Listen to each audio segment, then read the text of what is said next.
សល់តែមួយជំហានតើហេតុអ្វីមិនអាចឈានទៅមុខបានឬក៏ត្រូវជប់ត្រឹមនឹងបើពិបាកនឹងស្រឡាញ់គ្នាយ៉ាងនេះតើ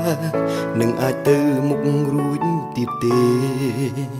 ឆ្ងល់ថាមិនដេចពេលខ្លះធ្វើដូចបារម្ភនឹងរូបបងខ្លាំងពេលខ្លះហាក់ដូចមិនអើពើឬក៏បេះដូងស្ងួនអូននៅតែទៅទៀតនឹងប្រុសម្នាក់នោះអូនប្រាប់មកក៏មិនចង់ឃើញអូនចោលគេព្រោះបងក៏មិនចង់ខ្លាយខ្លួនដណ្ដើមសង្សារគេមិនញញើតដឹងទឹកភ្នែកទេមីមេសុកចិត្តឈឺចាប់ស៊ូបាយខ្នងឈរសំរត់ទឹកភ្នែកចិត្តសងវេកប្រាប់ឲ្យពុតតែគេបងមិនសាកសមឲ្យស្ងួនក្បត់នឹងរូបគេទេមានស្នេហ៍ត្រឡប់ក្រោយចោគេឈឺមុនណាក៏ដឹងច្បាស់បងឈឺណាស់តែបាត់បងអូនដូចគ្នាតែបេះដូងមួយនេះមិនអាចឲ្យស្រស់ពុំងាមានឈ្មោះស្រីក្បត់ព្រោះបងសុំតោ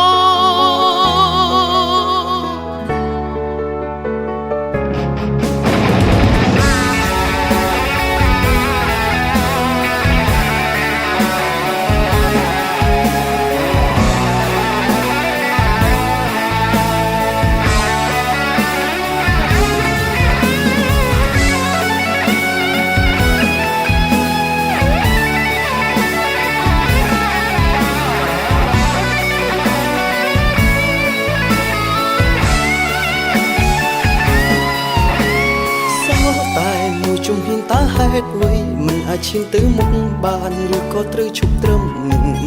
បើពិបាកនឹងស្រឡាញ់គ្នាយ៉ាងនេះតើនឹងអាចទៅមុខរួចទៀតទេឆ្ងល់ថាពេលខ្លះធ្វើដូចបារម្ភនឹងរូបបងខ្លាំងពេលខ្លាំងអាចធ្វើដូចមិនអើពើឬក៏បេះដូងស្ងួនអូននៅតែទៅទៀតនឹងប្រុសម្នាក់នោះអូនប្រាប់មកក៏មិនចង់ឃើញអូនចោលគេព្រោះបងក៏មិនចង់ខ្លាយខ្លួនដណ្ដើមសង្សារគេ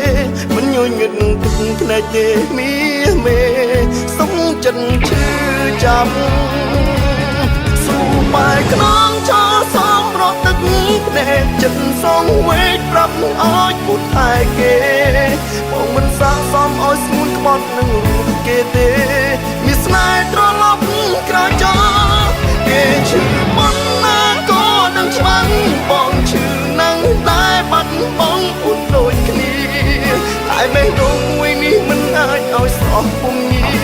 មានឈ្មោះស្រីក្បត់ព្រោះបងគេមកមុន